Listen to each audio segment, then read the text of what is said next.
네, 기도하겠습니다. 사랑의 하나님 감사합니다. 오늘 새벽에도 저희들 주 앞으로 불러 모아 주시고 하나님께 예배하고 말씀 앞에 서게 하시니 감사합니다. 우리 마음과 정성을 다하여 하나님을 사랑하라라고 말씀하신 그 하나님의 명령을 저희들 기억하여서 우리가 진심을 담아서 또한 나의 삶의 모든 것 되시는 그 하나님을 온전하게 사랑하기 위해 나의 삶을 드릴 수 있는 또 애를 쓸 수 있는 우리 모두가 될 수 있도록 주여 축복하여 주시옵소서. 하나님보다 더 생각하고 더 사랑하고 더 마음 쓰는 세상의 것들 있다면 주님 저희들 깨닫게 하시고 내려놓게 하시고 온전하게 주님께 마음을 드릴 수 있는 우리가 될 수 있도록 주여 축복하여 주시옵소서. 세상의 모든 것들은 결국 하나님께 영광 돌리기 위한 도구로 쓰임받는 것들임을 저희들 기억하게 하여 주시어서 무엇이 분명한 것인지 또한 무엇이 목적인지를 분명히 깨닫고 바라보고 살아갈 수 있는 그러한 우리가 될 수 있도록 하나님 또한 축복하여 주시옵소서. 오늘 우리에게 하나님의 말씀을 허락해 주십니다. 말씀을 듣고 묵상하며 우리 마음속에 깨우침을 얻게 하시고 그 깨우침대로 변화받아 하나님께 영광 돌리는 삶을 살아가는 우리 모두가 되게 하여 주시옵소서. 이 모든 말씀 예수 그리스도 이름으로 간절히 기도합니다. 아멘. 오늘 하나님 말씀 함께 보겠습니다. 오늘 주신 말씀 요한복음 13장 31절로 38절입니다. 유다가 나간 뒤 예수께서 말씀하셨습니다. 이제는 인자가 영광을 받게 됐고 하나님께서도 인자로 인해 영광을 받게 되셨다. 하나님께서 인자로 인해 영광을 받으시면 하나님께서도 몸소 인자를 영광되게 하실 것이다. 이제 곧 그렇게 하실 것이다. 자녀들아, 이제 잠시 동안은 내가 너희와 함께 있을 것이다. 그러나 너희가 나를 찾을 것이다. 내가 전에 유대 사람들에게 말한 대로 너희에게도 말하는데 내가 가는 곳에 너희는 올 수 없다. 내가 너희에게 내 새 계명을 준다. 서로 사랑하라. 내가 너희를 사랑한 것 같이 너희도 서로 사랑하라. 너희가 서로 사랑하면 이로써 모든 사람이 너희가 내 제자임을 알게 될 것이다. 시몬 베드로가 예수님께 물었습니다. 주여 어디로 가십니까? 예수께서 대답하셨습니다. 내가 가는 곳은 내가 지금 올 수 없지만 나중에는 오게 될 것이다. 베드로가 물었습니다. 주여 어째서 제가 지금은 주님을 따라갈 수 없습니까? 주를 위해서라면 제 목숨도 바치겠습니다. 그러자 예수께서 대답하셨습니다. 내가 정말 나를 위해 내 목숨이라도 바치겠느냐? 내가 진실로 진실로 내게 말한다. 갈기 울기 전에 네가 나를 3번 부인할 것이다. 아멘. 오늘 말씀은 요한복음 13장 말씀으로 예수님께서 새로운 계명을 허락하여 주시죠. 유대인들에게 있어서 첫 번째 계명은 내 몸과 마음과 정성을 다하여 하나님을 사랑하라. 그런 계명을 갖고 있었습니다. 그리고 예수님께서는 그와 더불어서 새로운 계명을 허락하여 주시는데 내가 너희들을 사랑한 것 같이 너희들도 형제를 서로 사랑하라. 서로 사랑하라. 라고 이제 새로운 계명을 허락해 주십니다. 그리고 나서 그 계명을 지키는 사람들이 바로 내 제자라라고 불리움 받을 수 있을 것이다. 라고 예수님께서 제자들에게 가르쳐 주십니다. 마지막 때에, 마지막 순간에 예수님께서 제자들에게 가르쳐 주고 싶었던 가장 중요한 것을 당부하시겠죠. 마지막 순간에 당부하셨던 게 너희는 서로 사랑하라 라는 것이었습니다. 예수를 스승으로 섬기고 예수의 제자로서 살아가는 사람들은 서로 사랑하는 게 마땅하다라고 우리에게 가르쳐 주시고 계십니다. 그와 더불어서 이제 베드로가 예수님에게 묻죠. 사실 예수님께서 강조하기를 원했던 것은 서로 사랑하라라는 것이었는데 베드로가 마음에 남았던 부분은 예수님께서 어디론가 가게 되시고 거기에는 너희가 올 수 없다라는 이야기가 베드로의 마음을 사로잡았습니다. 왜냐하면 베드로는 예수님께서 어디를 가시던지 그와 함께 가기를 원했던 그런 마음이 강했던 것이죠. 그래서 사랑하라라는 것은 잘 듣지 못하고 예수님을 따라가야 되는데 예수님은 어디 가시나 또 우리를 두고 어디 가시려고 하나 라는 생각에 예수님께 다급히 묻죠. 예수님 어디 가십니까? 제가 죽더라도 예수님을 따라가겠습니다. 라고 이야기하는 모습이 이제 기록이 되어 있습니다. 그러자 예수님께서는 네가 닭이 오기 전에 세 번 나를 부인할 것이다 라고 이야기를 하시죠. 베드로가 놓쳤던 것이 있었는데 베드로는 예수님을 따라가고자 하는 열정은 가지고 있었습니다. 예수님을 닮길 원했고 예수님과 함께하길 원했고 예수님께로부터 배우고 싶어 하는 그러한 열정이 가득했던 인물이라는 것은 누구도 부인할 수 없는 사실입니다. 하지만 베드로가 간과했던 게 있었는데 그것은 그가 가지고 있었던 열정보다 더 중요한 건 뭐냐면은 예수님을 사랑하는 것이었죠. 예수님을 사랑하고 그 사랑으로 말미암아 예수님을 향한 열정을 가지고 살아가는 것과 그저 열정을 가지고 살아가는 것과는 큰 차이가 있다라는 것입니다. 그래서 자신도 당당하게 나는 예수님을 목숨까지 버려가면서 따라갈 수 있습니다. 라고 자신만만하게 외쳤던 베드로가 결국 예수님께서 잡혀가신 후에 세 번이나 예수님을 부인하고 말죠. 그 뒤에 부활하신 예수님을 만났을 때 예수님은 베드로에게 무엇을 이야기하십니까? 네가 나를 사랑하느냐? 사랑에 대해서 또 얘기하세요. 마지막으로 대화 나누었던 내용이 사랑이었는데 부활하신 후에 처음 말씀하신 것도 사랑이었다라는 겁니다. 그러면 무엇입니까? 베드로에게 열정이 없었던 것, 베드로에게 예수를 따르고자 하는 그 마음이 없었던 게 아니라는 거예요. 그에게 사랑이 부족했던 거죠. 예수를 사랑하는 마음이 부족했기 때문에 그 인간의 열정이, 열정은 언제든지 식어버릴 수 있었다라는 것을 오늘 말씀을 통하여서 우리는 확인해 보게 됩니다. 내 스스로의 열심, 내 스스로의 수고, 내 스스로의 열정은 우리를 어느 순간 내 에너지가 고갈되어지게 되고 또 혹은 거기에 대해서 흥미를 잃게 되면 내가 그것을 내려놓게 됩니다. 하지만 사랑으로 말미암은 열정, 사랑으로부터 시작된 모든 수고들은 끝까지 가게 되는 거죠. 자녀를 향한 사랑이 있기 때문에 그 자녀를 향한 부모의 수고는 평생 죽을 때까지 계속되어지는 것입니다. 어느 순간 그 사랑이 끊어지는 게 아니죠. 어느 순간 자녀를 향한 수고와 노력이 끊어지는 게 아닙니다. 자녀를 사랑하기 때문에 부모는 끝까지 최선을 다하여서 목숨을 바쳐서라도 자녀를 위한 삶을 살죠. 그게 부모의 마음, 자녀를 사랑하는 사람의 마음이라는 겁니다. 사랑하는 사람을 위해서는 목숨을 버릴 수 있습니다. 하지만 그냥 열정을 가진 사람, 혹은 내가 관심 있고 좋아하는 것을 위해서 목숨까지 버리는 사람은 거의 없을 것입니다. 즉, 사랑이라는 것이 그 속에 들어가 있어야 한다는 거죠. 우리의 신앙생활도 마찬가지입니다.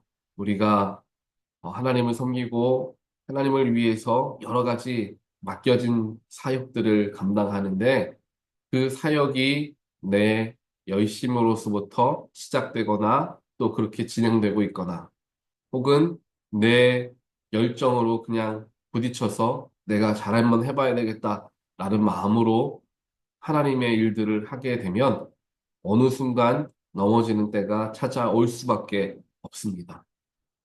그렇기 때문에 우리는 항상 내가 하는 일들, 내에게 맡겨진 사역들, 내가 수고하는 그 모든 것들은 하나님을 사랑하기 때문에 사람을 사랑하는 것도 아니고 교회를 사랑하는 것들 때문에도 아닌 하나님을 사랑하는 것이기 때문에 한다라는 마음을 갖고 해야지 우리가 지치지 않고 포기하지 않게 되는 것입니다. 그리고 이 사랑하는 마음은 늘 우리 스스로가 되새겨야 하는 부분이죠. 한번 내가 주님 사랑한다고 평생 사랑하는 마음이 계속 지속되고 반복되어지면 좋겠지만 하나님은 우리 눈에 보이시는 분은 아니시잖아요. 내 옆에서 뭔가 육신적으로, 육체적으로 느껴지는 분은 아니시기 때문에 우리가 영적인 체험을 계속 반복적으로 해야 하나님을 사랑하는 마음을 이어갈 수가 있게 됩니다. 그래서 모든 일들이 하나님을 사랑하기 때문에 하는 일들로서 내가 감당하게 될 때 중간에 포기하거나 혹은 내 목표의식이 흐려지는 일들이 없어지게 된다는 것입니다. 그게 무엇이라 이야기합니까? 바로 소명이라고 이야기를 하죠. 나에게 주어진 가족, 나에게 맡겨진 교회, 또 나에게 내가 감당하고 있는 나의 일들, 그 모든 것들이 하나님이 허락하여 주신 또 하나님이 그것을 통하여서 영광 받으시길 원하시는 일들이다라는 것을 내가 기억하고 주님이 기뻐하시는 일, 내가 주님 사랑하니까 해야지 라는 마음 가지고 내가 예배에도 참여하는 것이고요. 또 맡겨진 사역도 감당하는 것이고 또 내 직업들도 그렇게 소명의식을 가지고 감당할 때 그것들을 우리가 지속적으로 건강하게 감당할 수가 있게 된다라는 것입니다. 하지만 예를 들어서 직업이라는 게 특정하게 소명의식이 없이 돈을 벌기 위한 수단으로서만 주어진다면 돈이 목적이지 직업 안에서 내가 기쁨을 누릴 수가 없게 됩니다. 직업을 통하여서 힘들고 어렵기만 하지 그것을 통하여서 나의 삶에 도움이 되고 또 그를 통하여 하나님께 영광 돌리는 일들이 일어나지를 않는다라는 것이죠. 그저 수단에 불과하기 때문입니다. 하지만 내가 나에게 맡겨진 그 직업이 하나님께서 허락하여 주신 성스러운 귀한 직업이고 그것을 통하여 하나님께 돈 돌리는 것이 하나님의 뜻이라는 것을 내가 안다면 그 직업을 통하여서 나에게 맡겨진 일을 통하여서 선한 일들과 하나님이 기뻐하시는 일들을 함을 통하여 그 속에서 보람을 찾고 그 속에서 기쁨을 누릴 수가 있을 것입니다. 모든 것이 이와 같이 연결되어 있죠. 하지만 사람들은 연약해서 이 사랑이라는 것을 빼놓고 일들에 뛰어들 때가 많습니다. 그러다 보니 베드로처럼 어느 순간 내가 도무지 감당할 수 없는 순간에 다다랐을 때 모든 걸 다 포기해버리고 오히려 예수님을 욕하고 모욕하는 그런 일들까지 하게 되는 것이 우리 인간의 연약한 모습, 그 열정이 많다고 모두가 이야기했던 베드로조차도 그런데 우리는 베드로만큼도 못하는데 언제든지 넘어질 수 있겠죠. 그래서 우리의 모든 것들, 주님을 향한 모든 일들, 또 나의 삶에 감당하는 그 모든 일들이 하나님과 우리의 관계 속에서의 사랑으로서 연결되어져 있어야 한다는 것입니다. 이것을 위해 우리는 끝까지 최선을 다해서 지속적으로, 계속적으로 확인하며 나아가야 합니다. 내가 이 일을 왜 하고 있는 것인가? 나에게 맡겨진 이것을 나는 왜 수고스럽게 지금 감당하고 있는가? 이걸 자꾸만 스스로에게 물어볼 수 있어야 돼요. 물어보는 것 없이 내 안에서 영적으로 그것을 소화하는 시간들 없이 그저 맡겨진 일이니까 해야지라고만 생각하고 다가간다면 그것 때문에 넘어지는 일이 분명히 생길 수밖에 없게 됩니다. 그렇기에 우리 모두가 하나님을 사랑하는 마음을 가지고 나에게 맡겨진 일들, 주님이 허락하신 일들이다라는 생각으로 기쁨으로 감당할 때에 그것이 나에게도 즐거움을 주고 하나님도 기쁘시게 만드는 놀라운 일로서 그것을 하나님께 쓰임 받게 될 줄 믿습니다. 우리에게 맡겨진 모든 것들 우리가 한번 잘 생각해 보면서 또 우리는 얼마나 하나님을 자신하며 사랑하고 있는가. 그저 하나님을 믿는다라고만 이야기하는 것이 아니라 나는 정말 하나님을 사랑하고 있는가 다시 한번 생각해 보기를 원합니다. 누군가를 너무 사랑하게 되면 어떻습니까? 보고 싶은 마음이 있죠. 계속해서 보고 싶습니다. 생각이 납니다. 그 사람이 좋아하는 것을 내가 보게 됐을 때, 아, 이거 누가 좋아하는 건데. 내가 좀 사다 줘야 되겠다. 라는 마음이 생깁니다. 또 그 사람, 사랑하는 사람이 수고하는 것이 염려되어 내가 먼저 시간을 쓰고 내가 먼저 애를 써서 그 사람을 편할 수 있도록 배려해 줍니다. 이게 사랑하는 사람과의 관계입니다.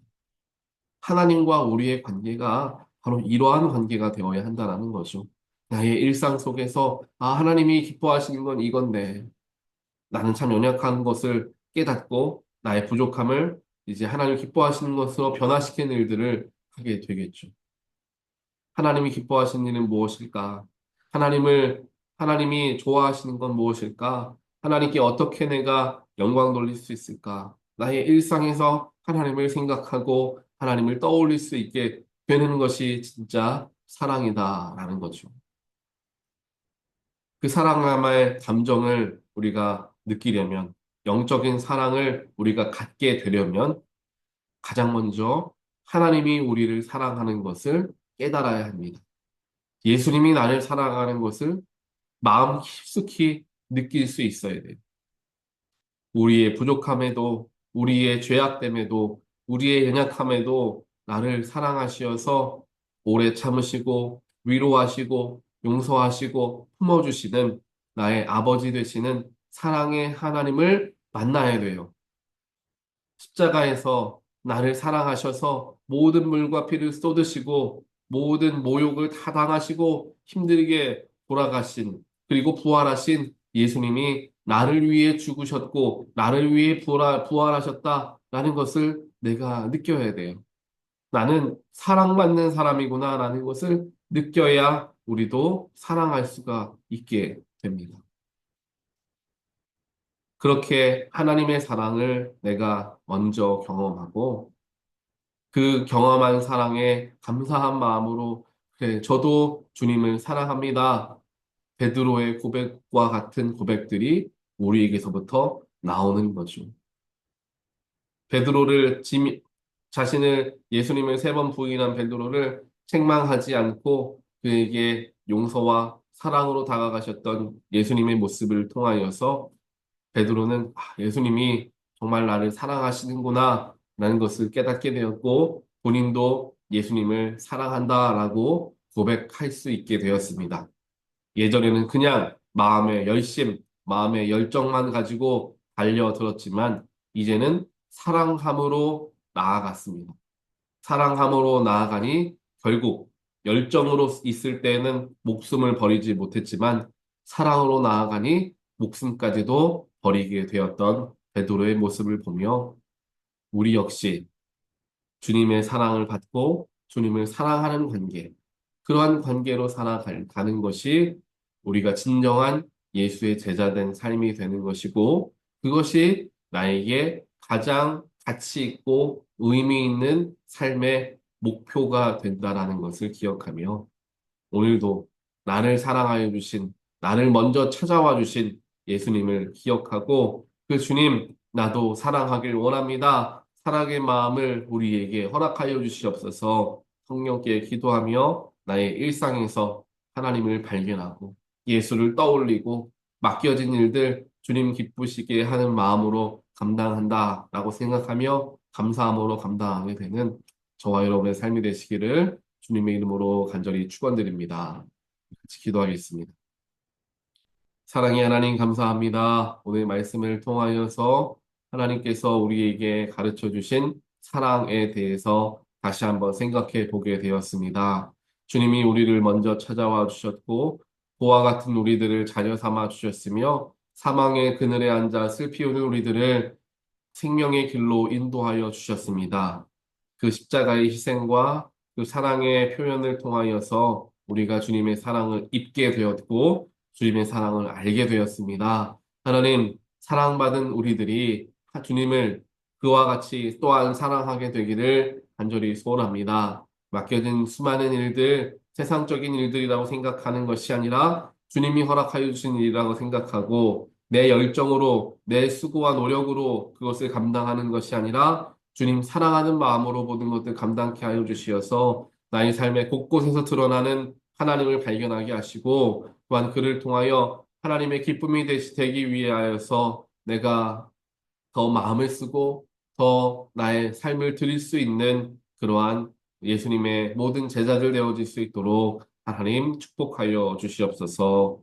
이 모든 말씀 예수 그리스도 이름으로 기도합니다. 아멘.